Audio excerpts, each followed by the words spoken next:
My name is Sarah. Welcome to the It is a Sarah podcast.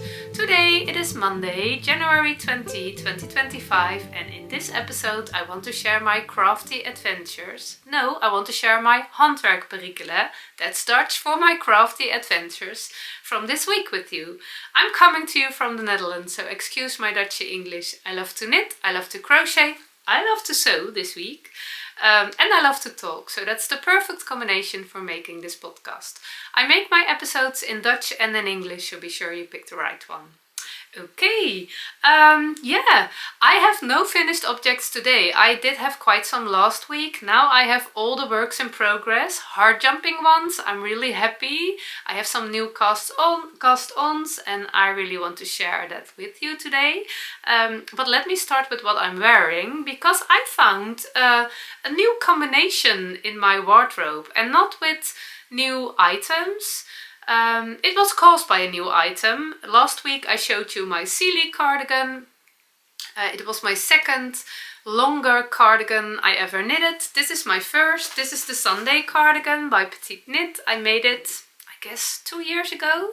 And it's actually not meant to be a long cardigan, but I did make it longer.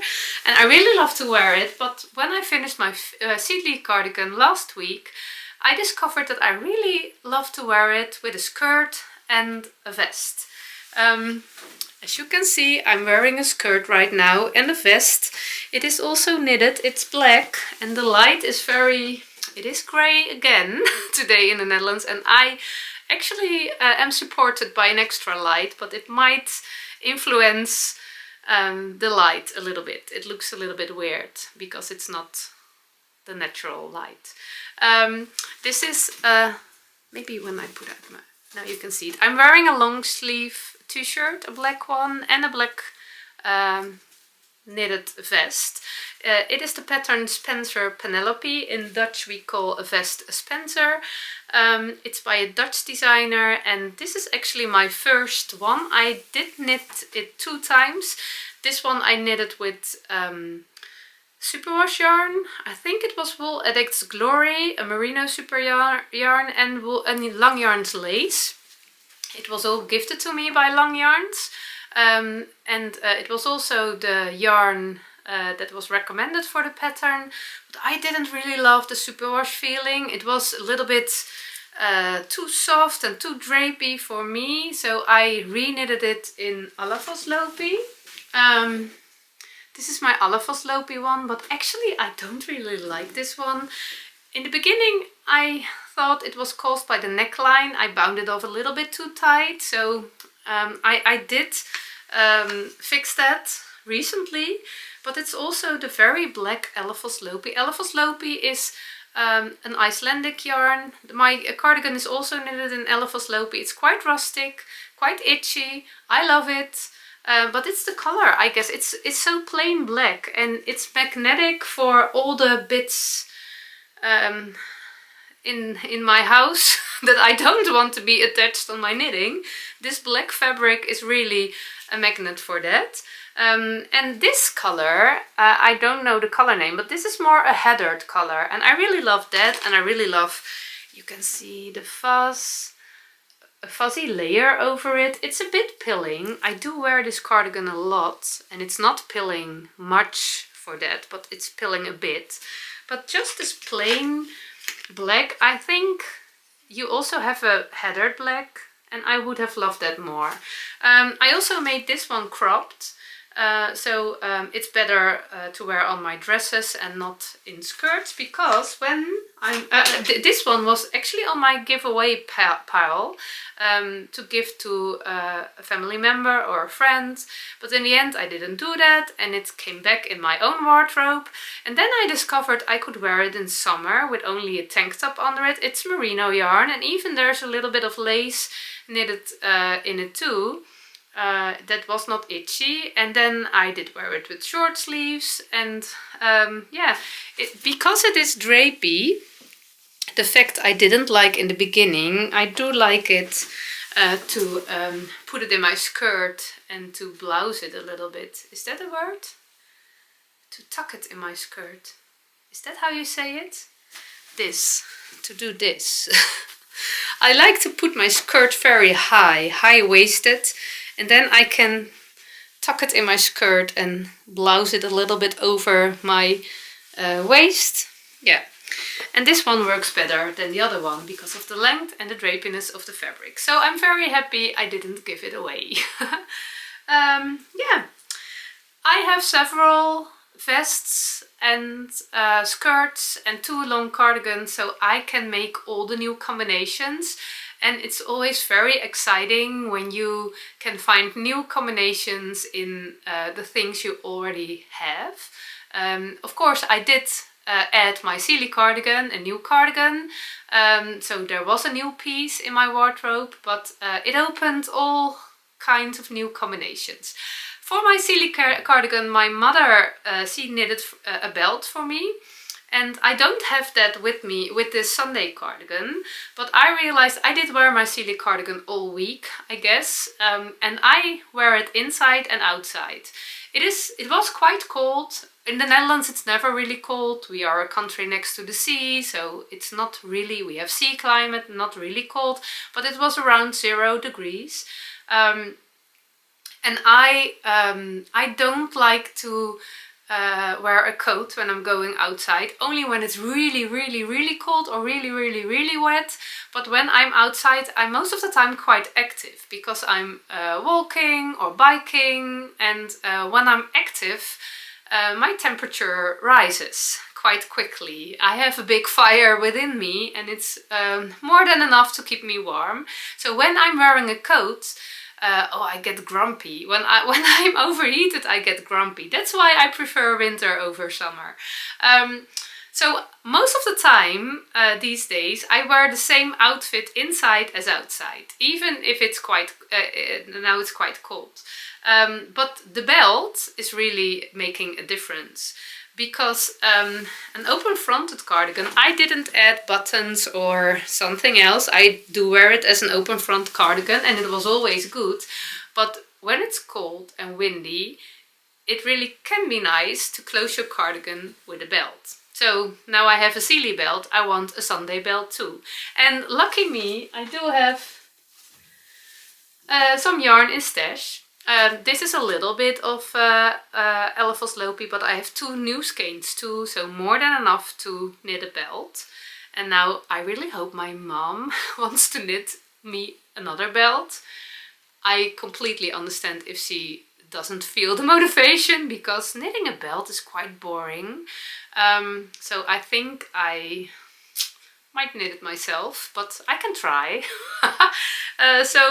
Yeah, we shall see. I need to cast it on, and then I can tie this belt around my waist also, and this front part will be closed, and the upper part I'm wearing a shawl and my balaclava, so it's covered, and it doesn't matter that this is a little bit open because there will be woolly layers over. So then, yeah, I have 2 longer cardigans with 2 belts. Yeah, so very happy with that. Okay, I shared a little bit last week about finding balance in my crafting life. I have a lot of crafting time. I'm mostly knitting, sometimes a little bit of crochet, sometimes a little bit of sewing. And I'm really enjoying all the things I do. I always say create enough heart jumping moments, but I also am always struggling with the things I want to make and the things I make. Most of the time my wish list with what I want to make is much longer than I actually make, even though I make a lot of things because I have a lot of knitting time.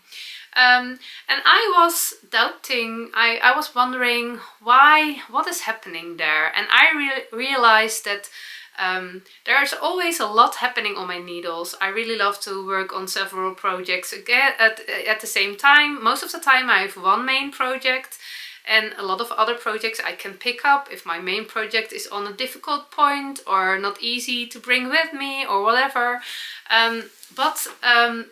Those other projects on my needles are quite often scrappy projects or easy projects or scrappy easy projects, and they are not really challenging. And I thought is my crafting life, my creative life, is there enough balance? So I made a schedule with categories. I told about it last week. Maybe I'm repeating myself, but that's who I am. Ask my husband over and over again. Yeah, but yeah, it is what it is. So I picked all the categories in my crafting life which are important for me.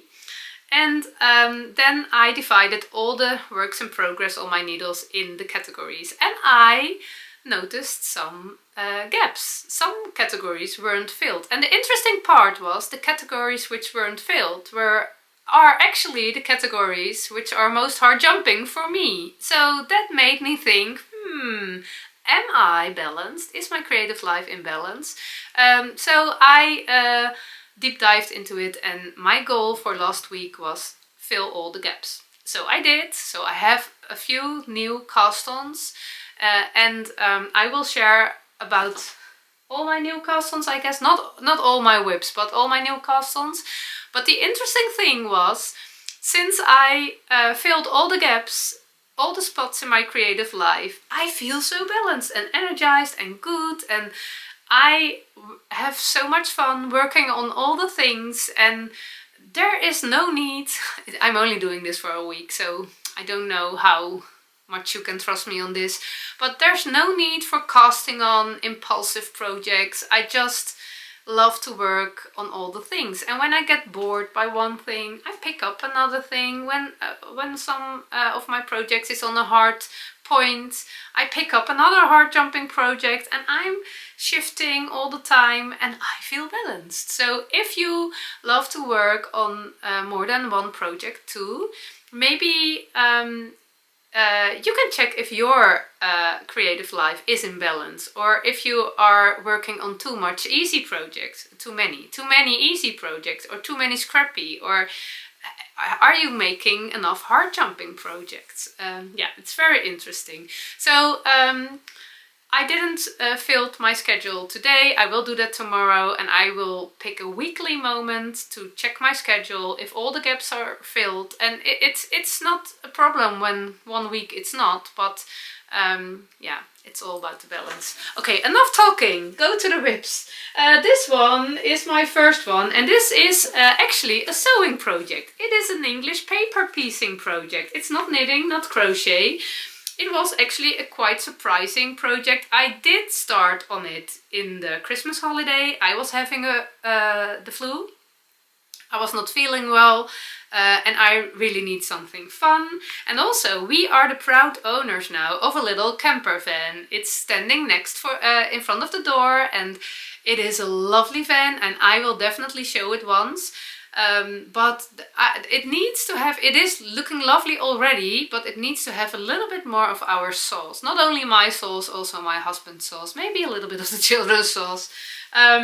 So for example, we were gifted some pillows by the camper van company, and that was very nice and generous of them. And it is a lovely pillow, but it's, yeah, it just needed a little bit more Sarah sauce. So I was looking for a knitting or crochet pattern to create my own pillowcase, and I saw all the wonderful things, but I didn't feel the spark. I couldn't find a pattern which I knew, yes, I want to make that one. I was looking for crochet, knitting and embroidery. And then, how did it went? I was also searching for making a pillowcase for my son. And then I was looking for some fabric scraps, but I didn't have enough big fabric scraps for a pillow. And then I thought maybe I can make one with squares.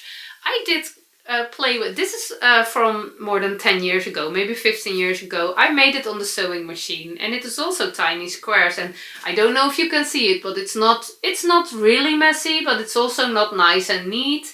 But it was my wish to do that by then already. So suddenly I thought about English paper piecing.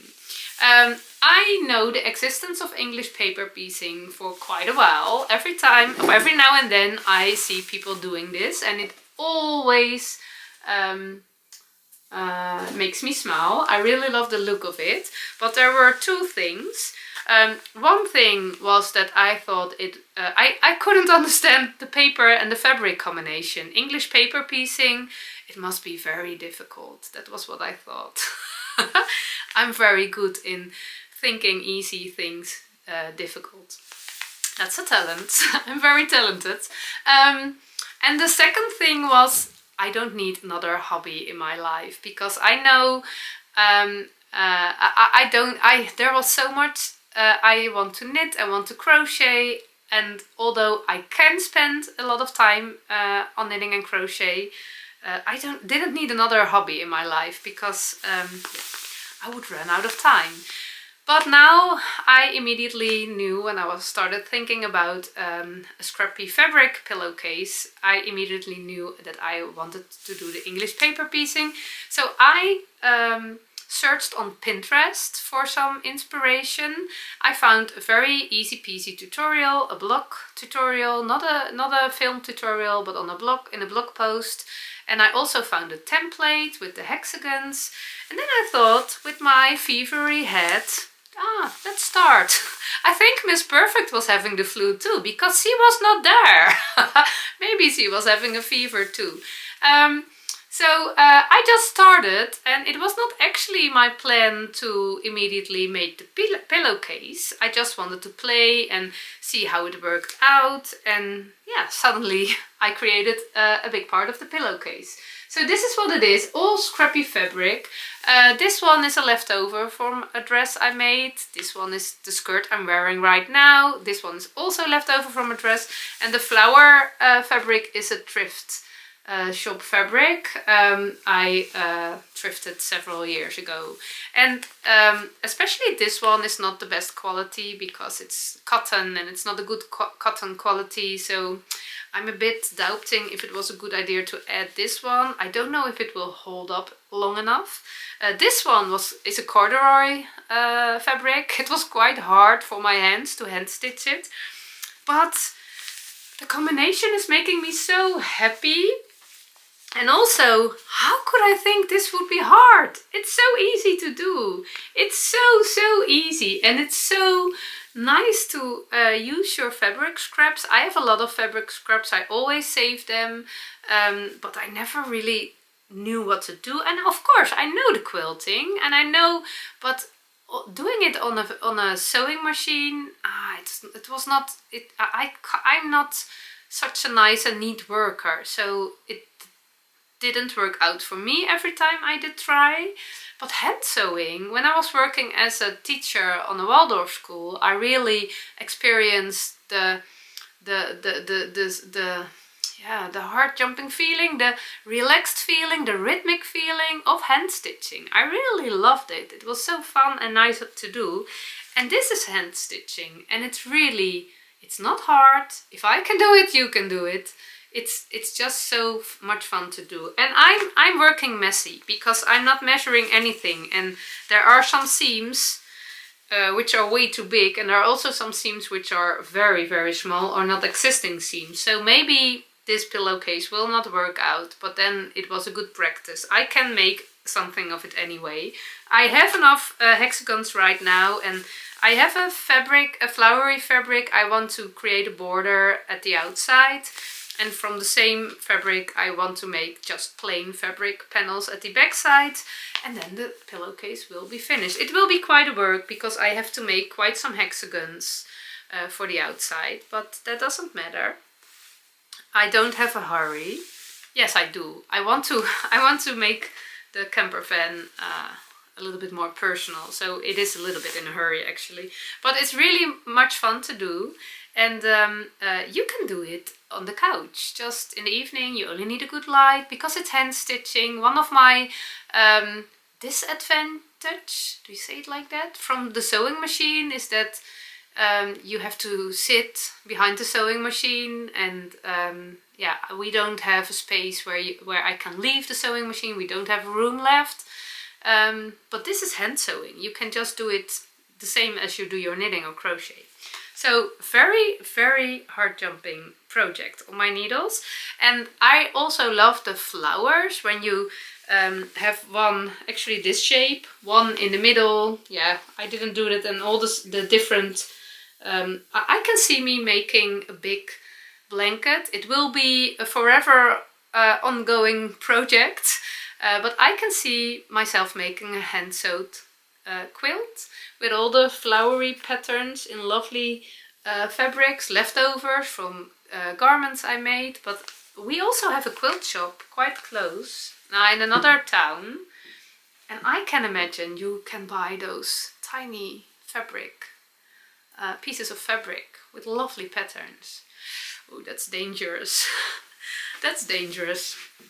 I want a fabric stash now too. A quilt fabric stash. I already have a fabric stash, but that's all plain brown and green and black, so that's not interesting. We want the flowers and all the other things. So yeah, I am falling in the rabbit hole of English paper piecing.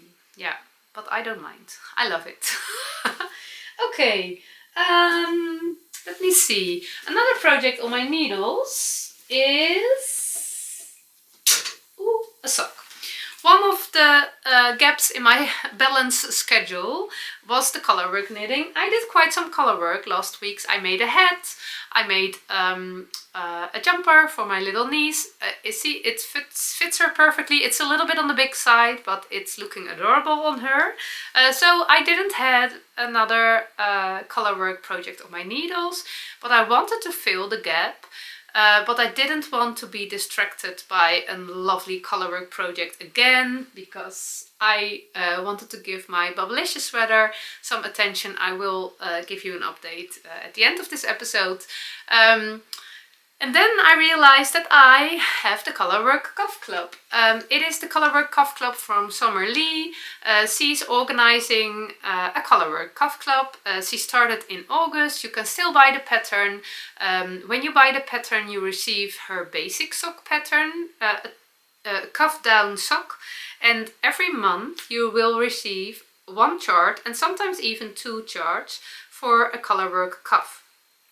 And I fell in love with this colorwork cuff, and I told all about these socks a few episodes ago. And although those socks are not perfect, I really love to wear them. I also made the granny stripes. I didn't wear those yet. Those have more a summer vibe to me. But I decided it was a good moment to cast on the January socks. I don't love all the colorwork charts, and that's okay, because it has to do with taste. I'm not really... I think some with Halloween in October there were some spooky cuffs. It's not my cup of tea. And also the Christmas, I don't know. But there are definitely, I thought the September cuffs I really loved. I don't know, but the January cuffs I also loved, and they are very, very easy. It's a very tiny piece of colorwork, and that was exactly what I needed to have on my needles. A little bit of colorwork, so I could fill the gap in my schedule, but I won't be distracted too much. I picked some lovely colors from my yarn stash. The main color I have is a tweed yarn. It's a commercial sock yarn, Durable Socks. In a tweed version. I really love it. I also have, this is also a tweed yarn, but I must confess it's not Durable. I don't know what it is. It's very old, and I already have knitted something with it, because it's, you can see, it won't focus, I guess. It is crinkly, the yarn end, so I did frock something, but I can't remember. Oh, I think I frocked leg warmers. I made leg warmers in this yarn. That's what I made years and years ago. But they were too tight, and they were not slouchy enough, so I didn't wear them. And this is also, I think, a little bit of Durable sock yarn in a lovely color. So I decided to use those. And I really love the look of it. I was very happy that I made some notes for my flower socks, my August chart, because every time I discover things that work out for me nicely, it is not guaranteed that I will remember it. So, for example, I talked a lot about these socks, I guess, but I completely forgot that I knitted the colorwork inside out. So when I was checking my notes, when I was checking my notes, I made some notes, and it's in Dutch, but I did write kleurwerk binnenste buiten breien is fijn, which means knitting colorwork inside out is nice. But I didn't think of it, and I checked my notes before I started knitting, so I thought, oh yeah, I need to knit the colorwork inside out. Catching floats makes an extra stretchy fabric. That was also one of my notes. And I remember that I did knit the cuff twice. The exciting thing, the challenging thing with knitting colorwork cuff socks is that the stretchiness of the cuff, the colorwork, is much less than the rest of the fabric. So when you are knitting the colorwork too tight, you can't put the sock over your heel, especially this part is not working out. Summer Lee, she says you don't have to catch the floats, and I think Charlotte Stone from Stone Knits is saying the same, and all the testers are also saying the same. But I thought, yeah, my notes are telling me something different, so I do catch the floats. Catching floats is just when you have those long, you knit with two colors, and when you're not knitting with one color, you have to carry the other color behind, and those are called the floats. And there is a trick, you can catch the floats, so the floats will not be so long, but in the middle they will be catched by twisting the yarn around each other in a specific way. But the problem is when you do that, and especially when these socks are the yarn is a little bit bleeding, the black is a little bit bleeding. I don't know if you can see it. I do, and I wanted to share that. Miss Perfect wanted to share that with you. But you can see those spots.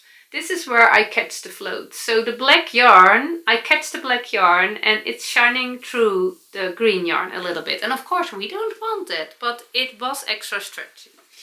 For this sock pattern, Summer Lee said don't do it. There are some long floats, but there are people saying that a float can be 2.5 inch. Or am I 2.5 inch? No, 2.5 centimeters. 1 centimeter is 2.5 inch. 2.5 inch would be very long. I don't know. And 7 stitches is completely normal. And the maximum length of a float was 7 stitches in this chart. But my notes told me something different, so I didn't listen to Summer Lee. I did catch the floats. But it was looking terrible. And at one point you are even knitting with 3 colors, 1 round in this colorwork chart. And then I completely was confused by, oh, what do I need to catch right now? And also it didn't look nice. So I ripped it out and then I listened to Summer Lee and I didn't catch the floats. And it did work out. I was knitting my colorwork inside out and it's quite easy. You just put your sock inside out and you have to be aware how you put your needles. You just have to look yeah. I'm not a good teacher. I'm not a knitting teacher, so it's better when I would not try, but I am gonna try. So don't get confused. You just put your needle with the yarn out. It's just a little bit other way around, but you can see perfectly what you have to knit. But because you are transferring the yarn on the outside of your tube, of your sock tube, they are a little bit wider than when you would carry them at the inside of your tube. So you automatically gain some more stretch, and for socks that can be very helpful. Also, because this is a very tiny and easy colorwork chart, it's only a few rounds and there's not happening much. Summer Lee did write in her pattern that the first pair of socks she changed needles. She always goes from 2.25mm to 2.75. I knit my socks on 2mm needles. And I also switched to 2.75, and I didn't like the looser stitches, the difference between this part and this part. And it are socks, so it's not very, yeah, it's not a big problem. You can't see it while I'm wearing the socks. But anyway, she said for the next pair, she didn't change needles because it was only a few rounds and it worked out good for her. So she advised, don't switch needles, just knit it on your small sock needle. So I did, but I was a little bit worried, not specific about the look, but about the stretchiness, because I thought when it's too tight, it won't fit over my foot. So I have to be aware that I don't make my colorwork too tight. And what happened was that my colorwork was quite loose, because I didn't want to have tight floats. I have loose floats. And it's okay, because when I stretched the fabric out to put it over my foot, it did work, but it didn't need so much stretch. And at some point, it is looking good. I am a happy knitter, but I did knit magic loop because I didn't switch to shorties. I don't like knitting with shorties. And especially for only a few rounds, I didn't want to change. For those socks, I did change. And when I'm knitting colorwork socks, I can knit with shorties because I'm also knitting with a strand of yarn in my right hand. But when I'm only knitting continental, it doesn't work for me. And I really love the magic loop method. But the only thing of magic loop is that you have the point on your magic loop where you change. This is the loop point, this point. And I was very careful because I was really worried that I would have, how do you say it? I would tight my yarn too much. Oh gosh, I'm struggling again. That my stitches on the magic loop point would be too tight. So I made them extra loose, and that's what you see right now. They are not too tight at all. They are actually a little bit on the loose side. Do you see this little wave? They are too loose, and they don't disappear when I pull the fabric out. So it is not really a problem because, yeah, those are socks and it's okay. But my second sock, and I do fit them, that's the good news. Even though I knit the colorwork on my 2mm needles, there is enough stretch and I can fit in them. So the next sock I will try again. I will tight my floats a little bit more, not leave them too loose. So we shall see how that will work out. And by now it's just an easy peasy sock project. I really love the short legs. Normally I knit my socks much longer for normal socks, and I even made them very much longer for slouchy socks. But those short cuffs, yeah, I don't know, I love them. I'm always wearing leg warmers, so because of the short cuff, you can even see the colorwork better. The chance you will see them appearing under my leg warmers is bigger. I really love it. I am a short row heel knitter, a toe up knitter. I prefer that for socks, but yeah, I have a kind of refreshed love for the heel flap and gusset, cuff down. Yeah, so I'm really having fun with the Colorwork Cuff Club.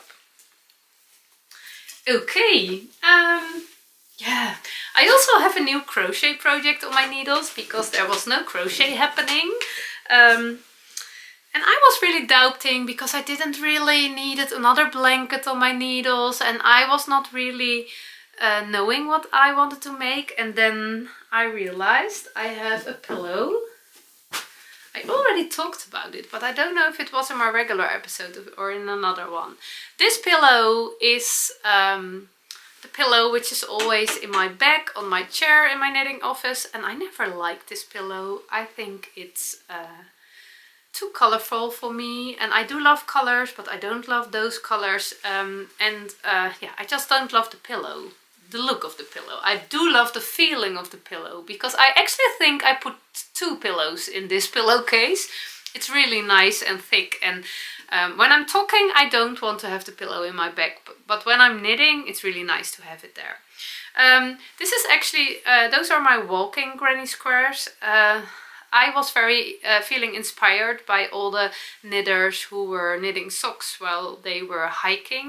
I do walk a lot. I can't really call it hiking because we live in a flat country. It feels more like walking. But I have a good walk with the dog through the forest every morning. And I thought, I have a lot of knitting time, but I thought when I can knit while I'm walking, I have even more time. But I can't knit without watching to my knitting, so that makes the knitting while walking a little bit complicated and also a little bit challenging. I can crochet granny squares while I'm walking, so I thought let me do that. So I started to make granny squares in sock yarn leftovers. I crocheted 9 rounds of plain granny stitch, and then I connected them with the 10 round in a different color. And it was my plan to make a blanket, but I didn't like the look of it. I did love doing it, but I didn't like the look of it. And then I didn't want to frog it, but I also didn't want to complete the blanket. And then I noticed that it fits perfectly around a pillow. So I thought, okay, let's make it into a pillow, and I don't have to work on this work in project anymore. So that worked out pretty good, but I didn't love the look of it. And it's annoying because I see this pillow a lot in my life and I really love how my bedroom is looking. But this is, in Dutch we would say, een doorn in mijn oog. I don't know, I don't know the word for doorn. When you have those rose bushes and there are those sharp things on the... And when that's in your eye, that sounds quite dramatic, but it's a way of saying things which are really annoying to you in Dutch. So I decided to create, this is on my list for more than a year, maybe 2, that I wanted to crochet a new pillowcase, but it never happened. And that's the specific gap I want to fill. It's on my wish list forever, I never do it, and in the meantime, hey, while I'm spending time on projects I don't really need in my life. That is always happening in my crafting life. So I decided to cast on a new granny square, and I was not... I didn't really know what kind of square I want. I have this pillow. I'm sitting on it. It's on the bottom of my chair, or under my bottom actually, not... yeah. I really love this pillow. It's actually a crochet along, and I don't remember which one it is. I couldn't find it, but it's actually meant to be with a different color each round, but I just made it in plain unbleached cotton yarn, and I really love the look of it. I fold it around the pillow, and it's really making me happy. So I was searching for that pattern, but I couldn't find it. And I think finding crochet granny squares patterns on Ravelry, it's quite challenging. So then I went to Pinterest and I was searching there, and I saw a lot of granny squares, but I couldn't find one which was really hard jumping quite quickly, but suddenly I saw one. I really loved the look of it. It reminded me a little bit of this one, but then less complicated. And the fun thing, it was a Dutch design, and it was designed by a Dutch crochet designer. I do know her name, but I didn't crochet a design of her ever. Her name is Wilma Westenberg, and she has a lot of members on YouTube and on Instagram, and she is a very popular crochet designer with lots of free patterns, very generous of her. And I thought how much fun it is that I finally crochet something of her. And the pattern is called, how does it called? Let me say how in the right, Tulips from Holland square. So that was extra fun, and I don't know if you can see it properly on screen because it's a bit crankly in the project bag. Am I holding the right side? Yes. Tulips from Holland. You can't really see the tulips right now, but it's a free pattern. You can buy on Ravelry for a paid one and you will receive a PDF with no advertisement, but you can also go to her blog and you can find the description on the blog. And there's also a picture. When you put your cursor on it, it changes of color and then the tulips will disappear because you have 3 rows, 1 row with double crochets and then a V-stitch row and then a bubble stitch row. And the V-stitch and the bubble stitch, they make a tulip together. So it was really lovely. I think when you want a traditional tulip square, it will be a lot of fun to make the V-stitch in green and the bubble stitch in red or pink or whatever, yellow, whatever color you want your tulips in. I didn't want to have that, but I really love the idea of that. Yeah, it's really a lovely pattern. It asked a little bit of attention in the beginning, but now I'm at the point that it's so easy. You just repeat 3 rounds. Really easy, really repetitive, and I really love the look. And it is my plan, I don't know if you can see it. It is my plan to do it diagonal. Diagonal, is that a word? Just as the white one. As you can see, I have to crochet a very, very big square. And when it's big enough, I can fold the points to the middle. And then the square will be like this. And the back side, I will crochet or sew the seams, is like this. So as you can see, I have to crochet a few rounds for the right size. I'm crocheting on a 2mm needle hook because I really love my pillowcase to be tight. So they, when I'm crochet too loose, they will... I love them to be tight around the pillow. I am crocheting with some vintage cotton. It was gifted to me by a lovely viewer and she thrifted it. It is scheepjes katoen in the color dark brown and she wasn't using it. And she thought Sarah loves dark brown, so she sent it to me. That was very kind of her. And I have a lot of it, so I can crochet as long as it is big enough. I don't have to worry if I ran out of yarn, so that's really nice. And then I have a lovely pillow. And it's not... I don't have a deadline. I don't have a hurry. I mean, I'm watching to that ugly pillow. Now, that's not nice to say. You're not really ugly. I'm sorry. It's just... You are just not my taste. You're not ugly. I'm sorry. Don't hurt your pillows. Yeah, I can change it in brown. I don't know what I will do with this granny squares. I think I will frog them and use them for a scrappy project. I think, but I'm not sure yet. We shall see. So it's very, it feels very good to have it actually on my needles. That's the point.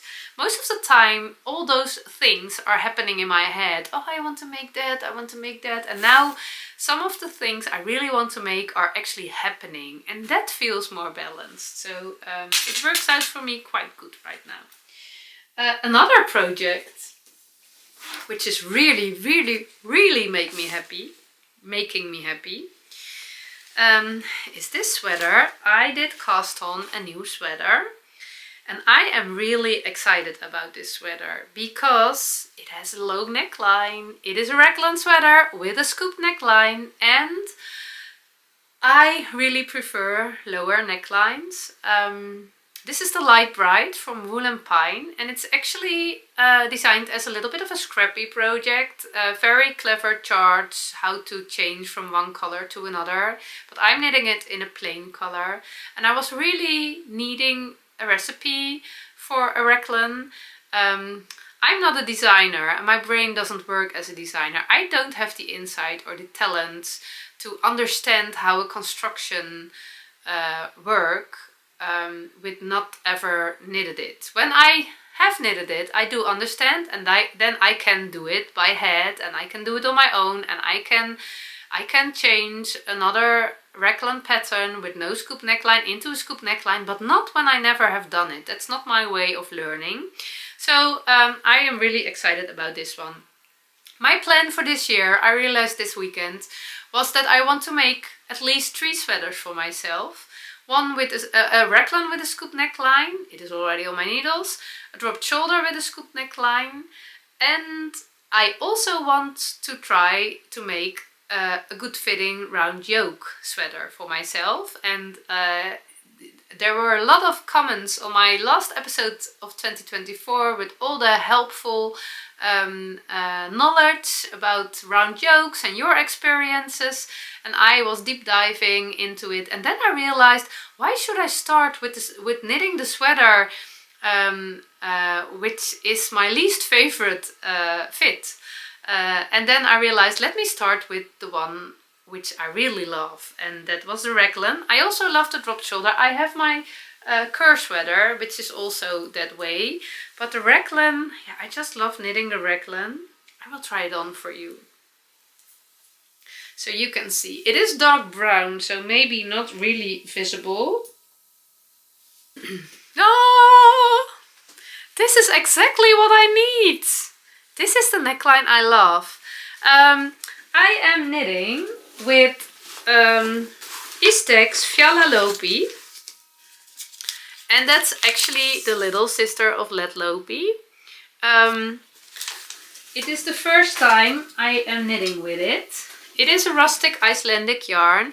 I really love it. I also really love the Let Lopi, but it is an itchy yarn. You have to be aware of that. And also, it's not a really even yarn. The stitch definition is not really nice and neat. It's actually a little bit messy and, yeah, a little bit rough. The yarn is sometimes very thin.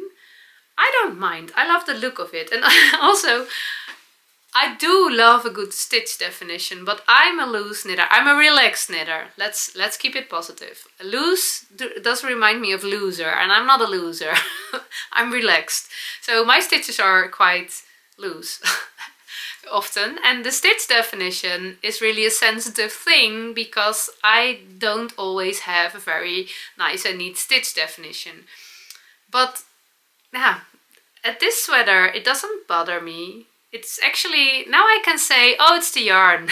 It's not my knitting, it's the yarn. The Let Lopi yarn is looking, the Istex Lopi yarns are looking a little bit more like that. Also my Felix cardigan, for example, yeah. I thought it was a DK weight yarn, but Ravelry, when I started my project page, Ravelry told me it was a sport weight yarn. It's 50 gram, 150 meters, so it's a heavier sport weight or light DK weight. I didn't swatch. I did go down a few needle sizes. I think 4mm is recommended, and I'm not knitting on 3.25, I'm quite sure. I always go down because I'm such a relaxed knitter. I also went up one size, and that didn't make sense. It was just my intuition. I always, quite often I need to knit size 2 of a pattern. And not always, of course it has to do with the bust circumference, but quite often mine is size 2. And this time, I don't know, I think I'm knitting, my bust circumference is 90 centimeters. And it's 36 inches. Is that 90 centimeters? Yeah, I think. A little bit, I think maybe 88 or 89. But wearing a bra and a layer over it is 90. Quite often I love to have my garments fitted, so I am quite close to that 90 centimeters. And when I have to choose, I always go for the 80, the number in the 80 instead of the number in the 90s. But this time I thought, let's pick size 3. I think it was 96 or 94 centimeter, I'm not quite sure, and I'm really happy I did, because it's fitting perfectly right now, and I have no idea how my gauge will be. I will check it. So maybe I'm completely off, but the fit is perfect, so I'm not complaining. I really love the look of this, and yeah, now I have the body part, I can play. And I was so excited about that. I dreamed of this many times last year. I wanted to put some parasols over sweaters on this part, playing, create something with a lower neckline, and then add color work or lace or structured stitch patterns, all the opportunities. And now I'm at that point. I thought, I don't know what I want. Too much opportunities. So I decided to knit to this length because I have another sweater, my Maya cardigan. The color work starts at this point and I love the look of that. So now I can start to play. Normally I would finish the sleeves first, but I want to figure out what I do want to create on the body part before I knit the sleeves, because maybe if I do some color work or some structure or whatever, I want to do it in the sleeves too. But first let me play with the body part. There are no decreases or increases in the body part. There are increases in the sleeves, so it's easier to play. My biggest challenge for tomorrow is don't forget to put a lifeline in it. Because when I put a lifeline in my stitches and I'm not happy with how it will work out, I will not swatch. I just will try on my actual project. And the lifeline will make it easy to rip out. And if I forget a lifeline, it's not really a problem because it's the rustic yarn and I can, but it will just make my knitting life easy. But I always forget those hacks. So I mention it several times today. Don't forget the lifeline. So we shall see tomorrow if it will work out. Yeah, so really happy with how this turns out, and it gives me a lot of ideas and opportunities for all the kinds of yarn. I do have yarn in my stash for better stitch definitions, so I definitely want to try it with different yarn. I also love to make a scrappy version in colors I love, but just normally for raglan or also for round yokes, I try to cast on more stitches, add more short rows to create those lower neckline, and it never really worked out, and now it does work out. This is exactly what I like, and of course I have to see how the rest of the sweater will work out and how the fit will be, but this part, and especially with the raglan, I love the look of the raglan.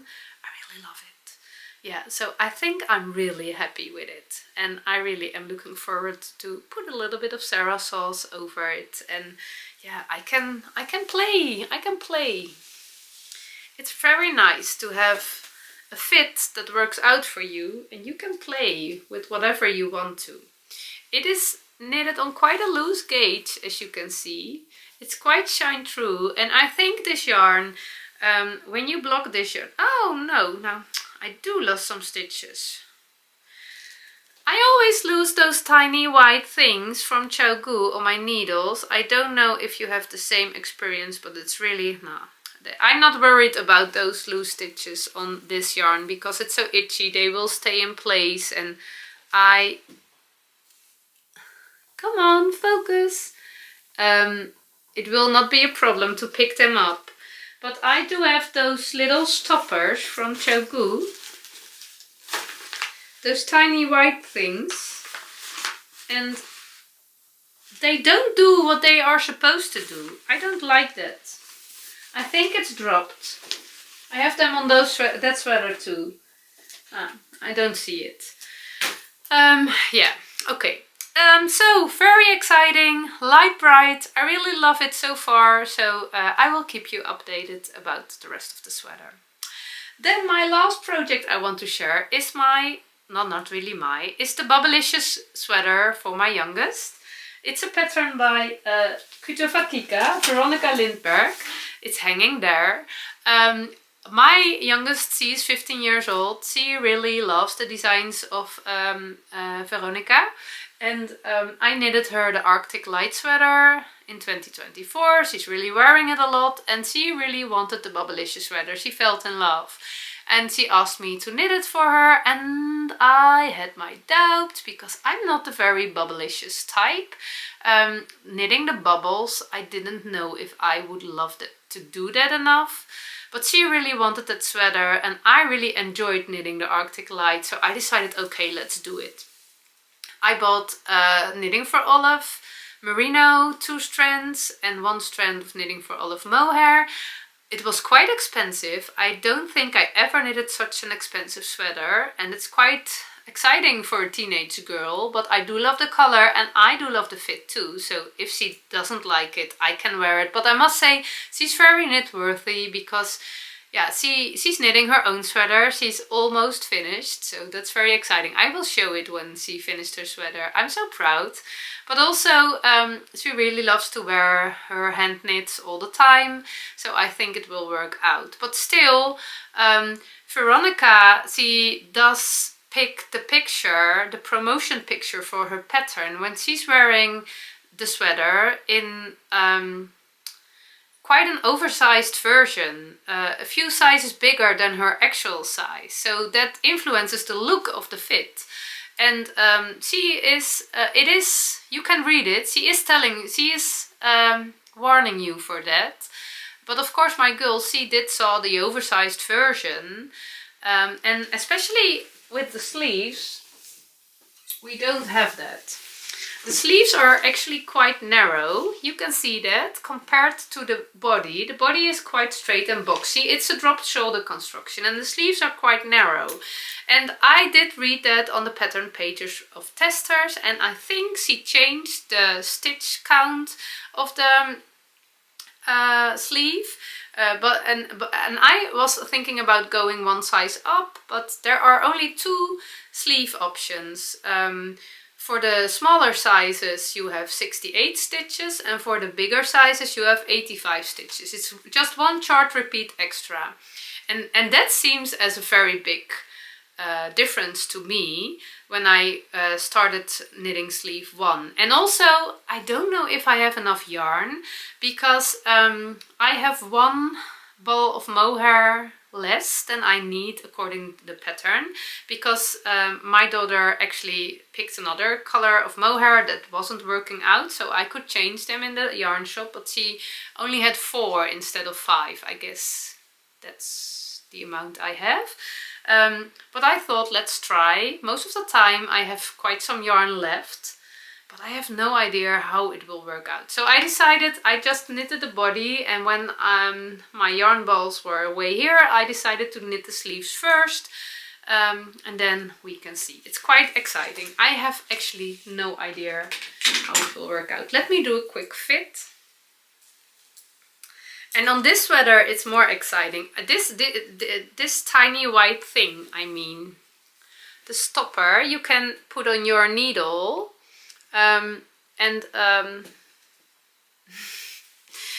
Quite often, yeah, they drop. They won't stay on my needle. And with my light bright sweater, it's not a problem. But when the stitches are dropped right here with 3 strands of yarn and cables, and I don't know what all the things are happening, that bothers me more. But I think we're good. I'm tangled in all the yarn. Let me see. This is the basket where all my yarns are in, and it needs to be on my left. Okay. Am I looking a little bit proper? The neckband, it needs to be folded to the inside, and I didn't do that yet because I really love how the neckline is. This is also working out perfectly for me, but it was a little bit on the wide side for my girls. He loves it to have it a little bit more tight. So maybe I will knit some rows extra to the neckband before I fold it down. But it depends on how much yarn we need. I didn't choose mohair for the inside of the neckband because I knew I might have too less, and you won't see it anyway. So I think I can create a little bit extra. But you can see the sleeves right now. For my girl, it's actually quite this size. But it is quite a difference. It's quite a fitted sleeve compared to the body. When I knitted the first sleeve, we noticed. And it is merino yarn, so I don't know if it will grow. There are also cables. Cables tighten up the fabric a little bit, so I have my doubts. There is a lot stretch in it, so I don't know if I can block it out a bit. But when I was picking up the stitches for the second sleeve, I noticed that I could quite easily pick up 85 stitches. So I was doubting, should I knit the bigger sleeve for her? So she put the sweater on and we were doubting together. And she said, I don't know, I do like the bigger sleeves, but I'm not quite sure. And I thought, okay, if you're not quite sure, at the end she said, I don't care what you choose. It's okay, it's both okay for me. So then I said, I choose the smaller sleeves because I don't have to reknit this sleeve and I am not sure if we will have enough yarn. So yeah, you can see the difference between this part. If you are knitting the sweater and you love the oversized look and you are knitting size small, I think I'm knitting extra small or small, I don't remember, then you might knit the bigger sleeves. There is only one chart repeat, so it's not difficult. They are straight, there is no decreasing, it's just one chart repeat extra. Of course you need to have a little bit extra yarn, but if you love the oversized look, then I definitely would recommend to do that. But I won't. Yeah, I think we are good with it. It's also less practical, those very oversized sleeves. Yeah, I love the fit of it too. I'm really surprised, and that's actually calming my nerves about how much this sweater will be worn, because it's such an expensive sweater. Because if my girl really doesn't like to wear the sweater, I do, no problem. I would never pick this design for one of my own garments, but now it's on my body. I really love it. I really love the feeling of the knitting for olive yarn. I'm not very mohair-y, so I never knit with mohair actually, but it's really warm and nice. It really gives me a lovely feeling. It is non-superwash yarn, so it's still that rustic taste I prefer. It's not too... Yeah, maybe I am knitting on quite a tight gauge because it's not very flowy. It's yeah, I don't know, with all the cables and the structure, it's really a heavy, steady sweater. Yeah, I think it will be really warm. I started knitting in December, and then when I was caught by the flu, I couldn't work on it. It was too challenging for my fluey brain. And when my brain was good again, I was really not motivated to work on it. I'm a good finisher, but there's always that moment in a knitting project when your motivation drops.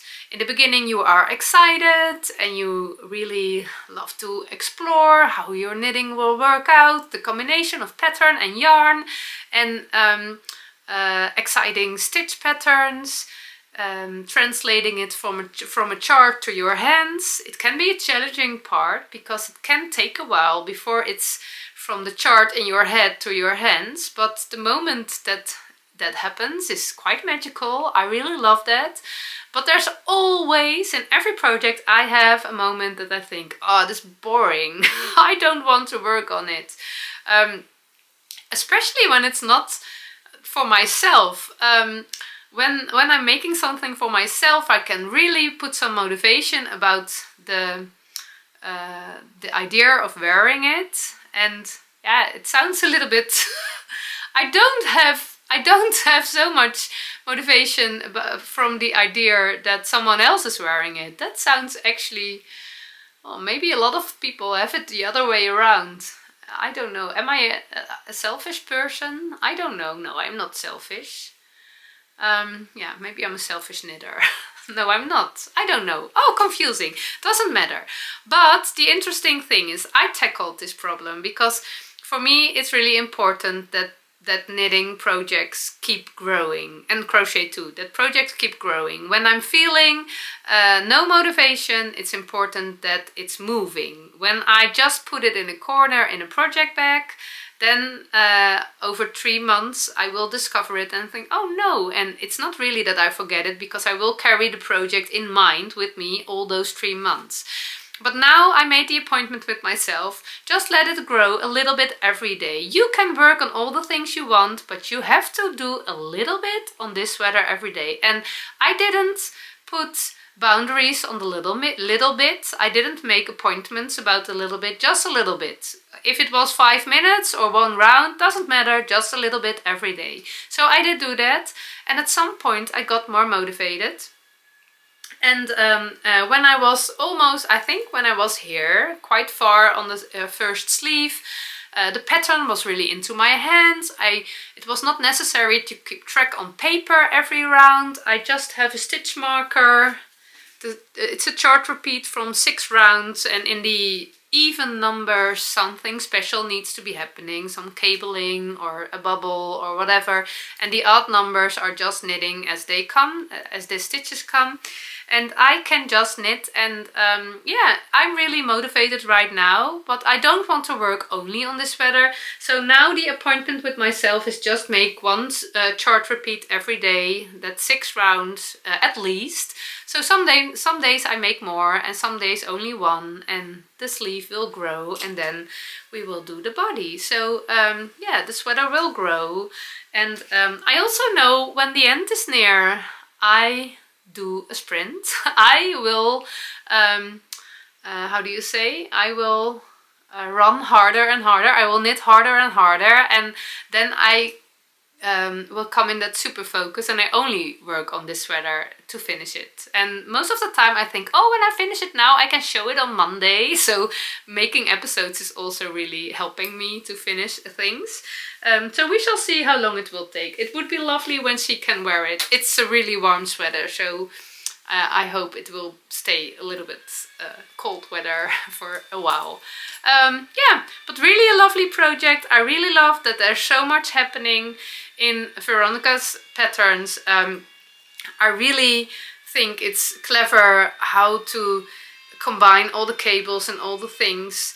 But it's also, I really learned from her patterns that things which can look very intimidating and complicated, and actually they are in the beginning, they can turn into easy peasy knitting. And that's fascinating, because when I just started it was not easy peasy knitting. Oh, I needed all my attention to see what I was doing. But now the sleeve, it is easy peasy knitting.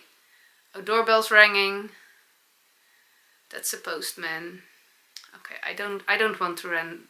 No, yeah, okay. I think the neighbors are at home, I hope.